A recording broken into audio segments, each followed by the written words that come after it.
Hello, friends. I know I am late. I changed the time twice because I got late leaving the office, but I am live now. And it's an important case. President Trump, whose accounts in a united action, I would say, were suspended by Twitter, Facebook. He was what is called deplatformed. These social media companies say they are a platform. So he was deplatformed, removed from the platform in January. And then his ban has been continuing. So he's filed a case and he is wanting it to be a class action lawsuit. I will explain to you what is a class action lawsuit, what is he asking for, and the chances of his success in that. If you are joining for the first time, please subscribe. I will try to explain a bit of the US law to you. And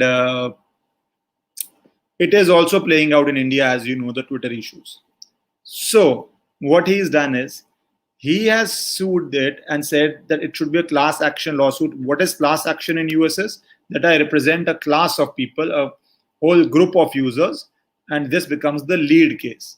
This happens in medical cases, this happens in any big public damage case where a class action is filed because individual litigation is very expensive.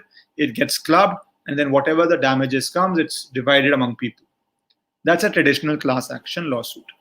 In this, he has asked the judges to invalidate Section 230 of Communication Decency Act, which is something similar to Section 79 of Indian law, IT Act, which is basically the backbone which gives these companies protections from liability.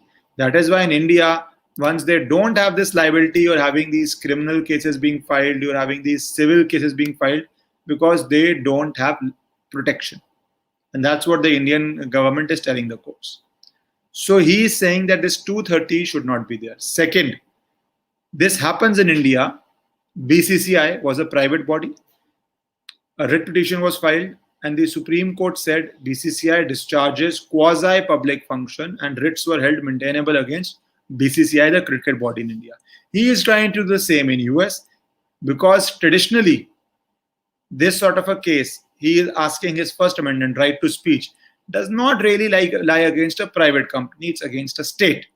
So it is a very difficult case for him to prove that Facebook, Twitter, etc., these sort of First Amendment arguments lie against them. Maintainability will be a difficult thing to cross because, as I've told you earlier also, everything is not so easy for the court to solve. These are legislative issues. Indian government made Section 79. You make it, the courts will give it protection. You remove it, the courts will decide. Same with US. It's a law. And you are now asking court to treat these companies somewhat akin to a government corporation. Difficult argument to make, but let us see what the courts decide. And last and the most important, what he's saying is, he's saying that they are silencing conservative voices. And this is anti-speech. This is anti-American freedom because they control the entire social media. All these 3-4 big combined control the entire social media. And it hinders political activity. It hinders free speech. And it, as you said, deplatforms you and makes you a invisible citizen. In today's world, it basically makes you an invisible citizen. And he is saying this is unlawful to try to silence conservative voices. That is why class lawsuit, representing conservative voices. So it's a class of people. That's what he's trying to do. And one more thing I'll tell you. Something similar happened in US. Florida governor, legislature, and then the governor brought a law which said that in case these social media sites remove a state-wise candidate, block him, bar him, he brought a regulation law that suppose a candidate is blocked, then there would be a fine of 250,000 US dollars per day.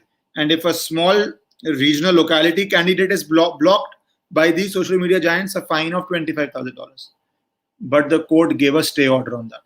Court has not allowed that law to be implemented. So this fight will continue. We are living in a world where data is oil, and those who control the oil control the world. This, you could call it East India Company, you could call it digital colonization, but this fight in US, and I believe he has a very difficult fight and a tough case to win, but because this is to be done by the parliament and legislatures. There is a, in layman terms, you think court should do this, but strictly speaking, this has to be done by the parliament and the legislature. But be that as it may be, they are fighting it out. They are taking it on, and let's see what the court decides. All right, take care.